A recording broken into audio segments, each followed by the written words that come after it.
I'm at peace with my game. Understanding that I'm trusted in these moments. I have all the confidence in the world to make these shots. My teammates and my coach staff give me that confidence, and just trying to make plays out there.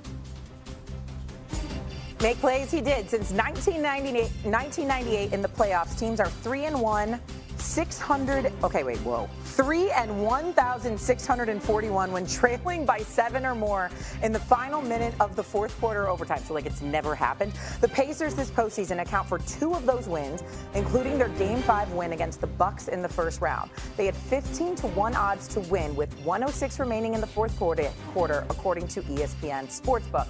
All right, Mad Dog, are you more surprised by the Cleveland collapse or the Pacers comeback? Neither. Cleveland didn't have 3 of their starters, which was a factor, and the Pacers did it against Milwaukee. And by the way, where are these anonymous NBA players who told The Athletic that Halliburton was the most overrated player in the NBA? Where are these dopes now who went out of their way to kill the guy and destroyed him in The Athletic? And the guy, he scores 19 points. He makes smart plays. He beat Milwaukee single-handedly in Game 5. Played well against the Knicks last year, including Brunson against him. And then he plays the great game last night. Listen, this is me now. I thought, this is me. You guys are probably going to disagree with this. I always thought, and I might be proved wrong still, but I always thought Cleveland was a regular season team. I wanted to see something out of Cleveland. I really did. And I picked Indiana to win the series before it started. I was shocked that they were a plus 396. They were a 4-1 underdog with that offense, with all the guys they can score on that team, with that head coach who last year had good experience beating the Knicks in Game 7 in New York and playing well against the Celtics despite losing 4 straight games. And they, listen, I understand last night Cleveland's all banged up. I get it. I understand that. Game 1 they weren't. They all played, and they were outplayed from start to finish. In Game 1, they were outplayed. And then last night, I don't care if I'm out there, they had a 14-point lead at the start of the fourth quarter in that game. And those baskets that Miles Turner made at the end of the third quarter were somebody made a big basket at the end of the third quarter to make it a 17-point lead to 14. That turned out to be a big basket in that game. It wasn't Turner. He made the shots in Game 1. I think Indiana's going to win a series. I thought they were going to win a series before it started.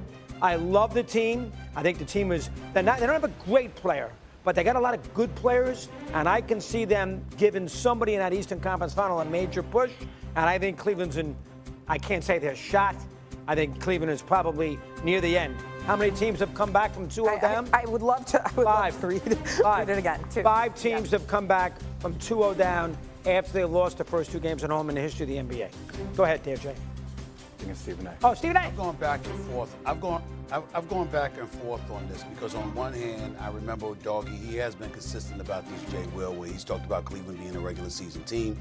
I know that they were without DeAndre Hunter, they were without Darius Garland, obviously Evan Mobley. We get that part.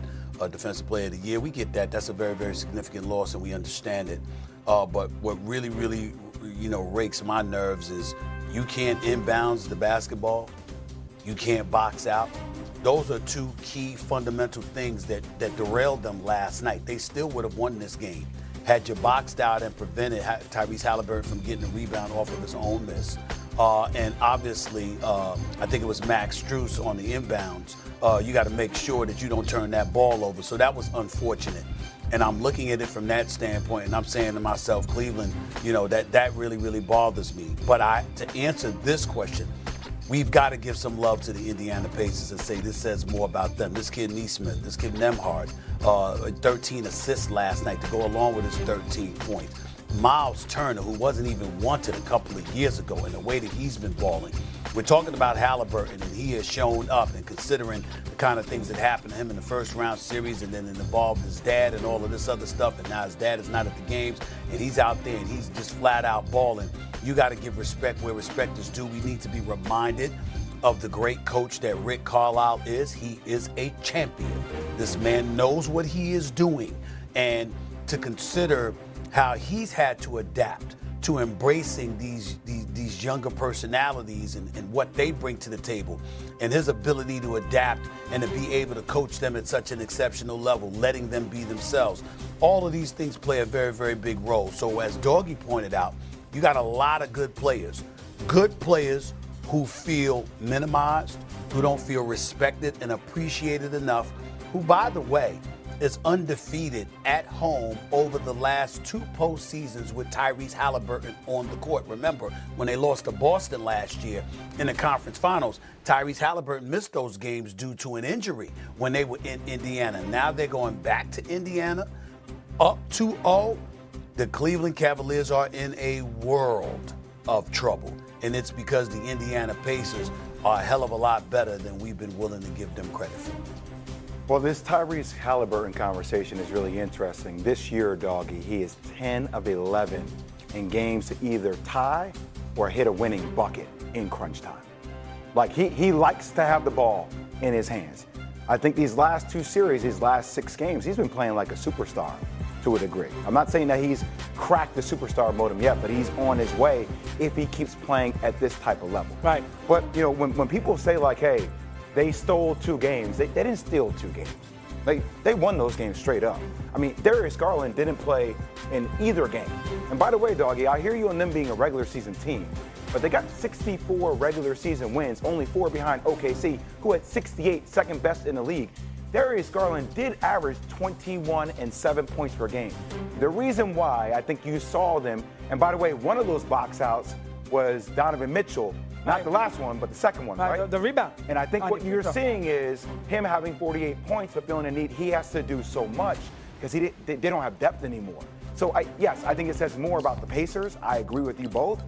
But, like, I'm not going to dismiss Cleveland because of injuries and take away what they've done throughout the regular season. I do think if this team was fully healthy, it would be a different series with Indiana. I do. Stephen A., I want to Well, let me say this. Yep, Go ahead. Darius Garland, listen, a toe injury is significant, could be very painful. I understand that.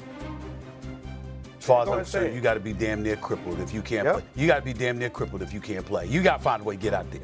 Because last night, Nembhard and Halliburton combined for 45 points, like 19 assists, and 1 turnover. They're getting guard play in Indiana. Donovan Mitchell needs help. Period. Because whether it's Ty Jerome, whether it's Strus or somebody else, I mean, listen, they're not point guards, okay? He needs some help in that backcourt. Now, you missed 4 straight games, Darius Garland. I mean, damn, you got all off season to heal. Somehow, some way. I mean, you're on the brink of elimination. I mean, you got to get out there. You got to find a way. Limp your ass out there, no matter which way you got to do it. I don't give a damn. All right, find a way. Find a way. Pad the toe, wear an extra size shoe. You know, do something. But you got to get out there. You got to get out there. It's problematic because in the last 50 seconds, 5-0, you had Indiana score 8 points, and the Cavaliers took no field goal attempts, none. It was completely lopsided the last 45, 50 seconds of the game. The inbound pass by Strus was horrible. Yeah, I don't know where he was throwing the ball. The offensive foul by Donovan Mitchell. And by the way, those 2 blockouts